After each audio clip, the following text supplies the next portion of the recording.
हैदराबाद में OGDC पारां CSR तौर हैदराबाद रीजन के 5 ज़िलनि टंडवाला टंडो मोहम्मद खान हैदराबाद जामशोरो ऐं सांगड़ के सरकारी अस्पतालन के 9 अदद एम्बुलेंसूं ॾिनियूं वयूं।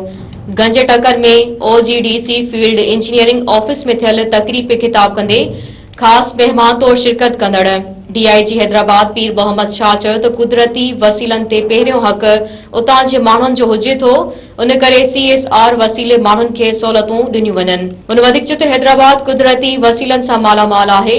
OGDC हैदराबाद जे माण्हुनि जी ख़िदमत करे संदन दिलियूं खटे सघे थी। तकरीब में खिताब कंदे OGDC जे general manager CSR Abdul Razzaq Khan चयो त OGDC जिन इलाइक़नि में कम करे थी उतां जे माण्हुनि जी फलाह बहबूद लाइ वसीला बि ख़र्च कंदी आहे।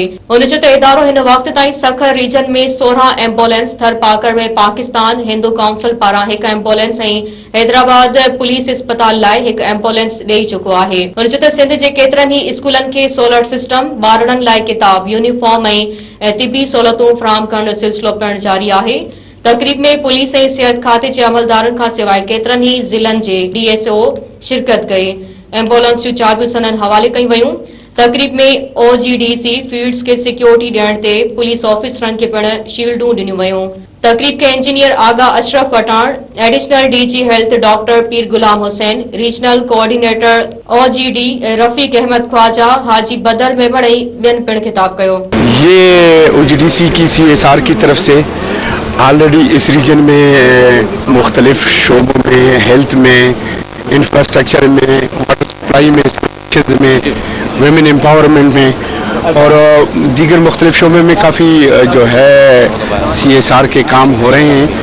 और उसी काम की कंटिन्यूटी में हम 2 एम्बुलेंस जो है वो OGDC डोनेट कर चुकी है और इस सिलसिले में ये आज की तकरीब हो रही है, जिसमें 3 एम्बुलेंसेस जो हैं हैदराबाद में हैं डिस्ट्रिक्ट्स में और 3 संजेरों में हैं और बाकी जो इस रीजन के मुख्तलिफ डिस्ट्रिक्ट्स हैं उसमें ये एम्बुलेंस तकसीम की जाएंगी और ये एम्बुलेंस पेशेंट्स को रूरल एरिया से, देहाती जो इलाके हैं उनसे हैदराबाद में या कराची में पेशेंट्स को लाने के लिए इस्तेमाल की जाएंगी। यहाँ से जो OGDC कमाती है, यहाँ से जो तेल और गैस निकलता है उसका कुछ हिस्सा जो है वो इनके साथ, इनकी लोगों कम्युनिटी के साथ हम खुशियाँ जो हैं वो तकसीम उनके साथ शेयर करें।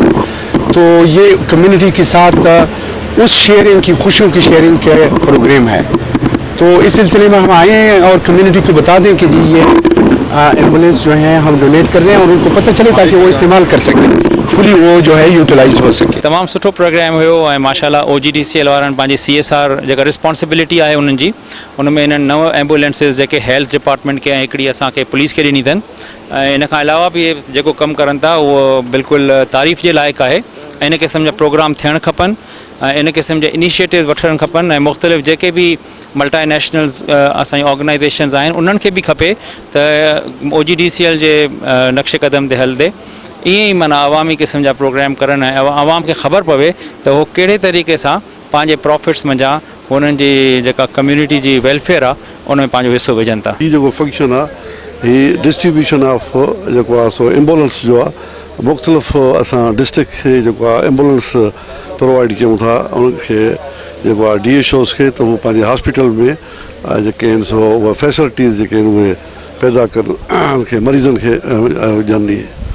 ऐं जेको आहे सो अॼु जेको फंक्शन आहे इहो आहे। इन खां अॻु में बि असां एम्बुलेंस जेके आहिनि उहे जेके बि असांजूं डिस्ट्रिक्ट आहिनि जेके असांजे एरिया में अचनि थियूं उन्हनि खे असां इहे ॾिनियूं आहिनि। आउं थो रहंदो आहियां OGDCL वारनि जे, त इन बहाने जेको आहे हिननि हैदराबाद खे मज़बूत करण लाइ 2 एम्बुलेंसिस ॾिनियूं आहिनि।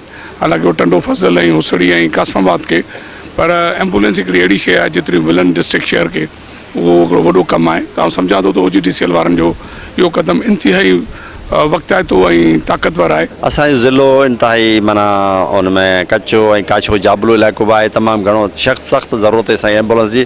असां OGDC वारनि जा शुक्रगुज़ार आहियूं छो त हिन एम्बुलेंस सर्विस सां असां कंहिं बहिराड़ी जे कंहिं सेंटर खे एम्बुलेंस ॾींदासीं त उतां जे माण्हुनि जो तमामु भलो थींदो ऐं ग़रीब मरीज़नि खे हिकिड़ी सहूलियत मिलंदी।